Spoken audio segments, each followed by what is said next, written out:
لا چوارچێوەی هەوڵمەتی خۆپارێزی دژی ڤایرۆسی کۆرۆنا بە ئامادەبوونی محەممەد عوسمان لە پسراوی مەڵبەندی کەرکووکی یەکێتی نیشتیمانی کوردستان دەستگای مرۆیی مام کە ڕستە و کەلوپەل و پێداویستی پزیشکی گەیاندا فەرمانگەی تەندروستی کەرکووک و ناوچەکانی دەوروبەری و ئەمڕۆکە 5,000 بۆ 5,000 خێزان پێداویستیمان ئامادە کردووە.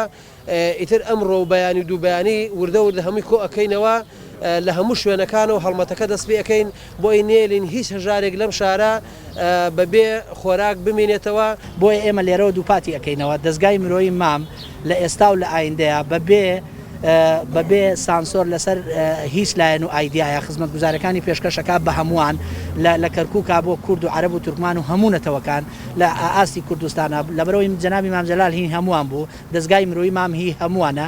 لاوتێکیدا پارێزگاری بە وەکالەتی کەرکووک سوپاسی ڕۆڵی مەڵبەندی کەرکووکی یەکێتی نیشتیمانی کوردستان و دەستگای مرۆیی مام کرد بۆ هەموو ئەو هاوکاریانەی پێشکەش بە هاوڵاتیانی کەرکووکی دەکەن.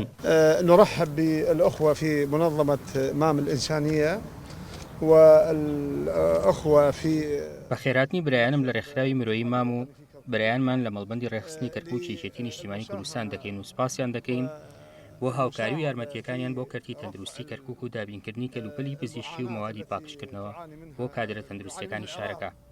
بێگومان ئەم دەست پێشخەریان جێگا ڕێز و پێزانینە. كادرنا الصحي في توفير مستلزمات التطهير والتعقيم والوقاية باسم منتسبي دائرة الصحة. بەناوی کارمەندانی بەڕێوەبەراتی تەندروستی و هاوکارانم لە شانەی قەیرانەکان سوپاسی ڕێکخراوی مرۆیی مام و برایانمان لە مەڵبەندی کەرکووک یەکێتی نیشتیمانی کوردستان دەکەین بۆ پشتیوانیەکانیان بۆ بەڕێوەبەراتی تەندروستی و گەیاندنی ئەم پێداویستە پزیشکیانە. على دعمهم لدائرة الصحة.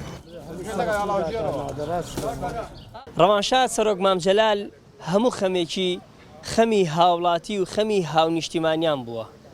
لە هەموو ساتە ناخۆشیەکاندا هاوکاری گەیاندووەتە دەستی هاوڵاتیان.